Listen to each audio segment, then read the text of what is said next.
You're watching KETK in high definition. This is Live at 5. Good afternoon and thanks for joining us today for KETK's Live at 5. I'm Valerie Kilgore. Brittany Thomason has the day off. Today has been a humid and breezy day. There are some thunderstorms moving in from the south, but Marcus says that tomorrow will be the day to monitor for major flooding potential.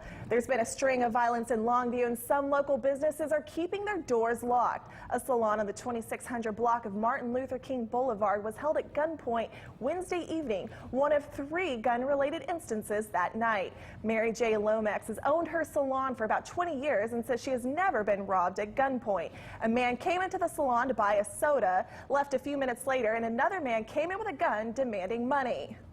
We gave it all to him and just prayed that he would hurry up and leave. He finally left because he stayed too long. Once he got the money, he still stays too long. He's wanted all the phone, give me the phone, give me your phone. I couldn't find my cell phone. I didn't know where I put it. And I had a regular phone for the barbershop. I passed that to him. He took it. Right now, police are still investigating this case, along with several other robberies in the Longview area. It's unknown if the string of robberies are connected. Texas authorities are looking into possible threats from a biker gang. This in the wake of Sunday's shootout in Waco. Authorities have issued a bulletin claiming the banditos have a hit out on Texas troopers and other officers in retaliation of the shooting. According to reports, threats include running over officers at traffic stops, as well as the use of grenades, Molotov cocktails, and firearms. Meanwhile, ATF technicians are examining guns that were seized in Waco's shootout. Officials believe that some of the guns found at the scene may have been used in other crimes. ATF agents will not only run the serial numbers of each gun to trace its history, but each gun will also be test fired at a lab. The information will be uploaded into the ATF's National Integrated Ballistic Information Network. They will be checked against other crimes already cataloged in the database. We don't know at this point if those weapons could have been used in other shootings, potentially other homicides, possibly link those firearms to other crimes that have been committed either in the Waco area and potentially in a national area. The forensic work will also help give Waco police a clearer picture of how the shootout unfolded. Special Agent Elder says it will help to determine who shot who in Waco.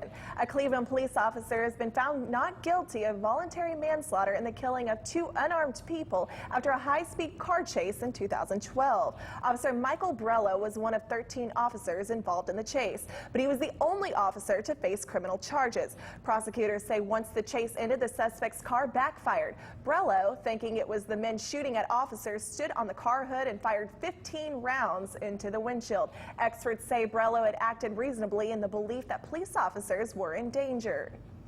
Meanwhile, dozens of protesters took to the streets following the exoneration of Brelo. They marched from the courthouse holding signs and demanding justice for the 2 men shot and killed by Brelo. Right now, the protests have been calm, and the city's mayor is asking protesters to keep it that way. He says he supports and encourages peaceful protests, but any actions that turn violent will not be tolerated.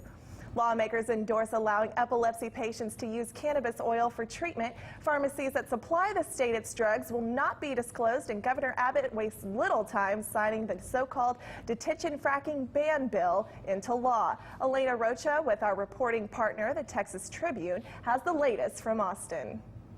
A bill that would allow epilepsy patients to use medicinal oils derived from marijuana is headed to the governor's desk. That story tops your Texas political roundup.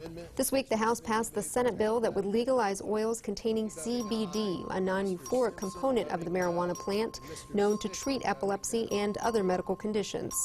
Manufacturers providing drugs used in executions by the state can rest a bit easier under another measure that passed this week. The legislation would make information about anyone who participates in the execution procedure, including those who make, supply, transport, and administer execution drugs, confidential and unavailable through public records request. Backers said the measure helps protect companies handling the drugs from threats and possible attacks.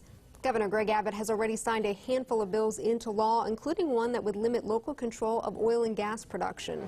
Filed in response to the City of Denton's vote to ban hydraulic fracturing within city limits, House Bill 40 preempts local efforts to regulate a wide variety of drilling-related activities. It does a profound job of helping to protect private property rights here in the state of Texas, ensuring those that own their own property are not going to have the heavy hand of local regulation deprive them of their private property rights. I'm Alana Brocha for the latest on the state budget and where key bills stand in these final days of the session, plus Texas Insight on 2016. Visit us online at texastribune.org. Still to come on KETK's Live at 5. Memorial Weekend kicks off this summer swimming. We will take a look at ways to stay safe before diving into the pool. And later, the annual Palestine Palooza is underway. Plus, our live Doppler radar. Stick around. You're watching KETK's Live at 5.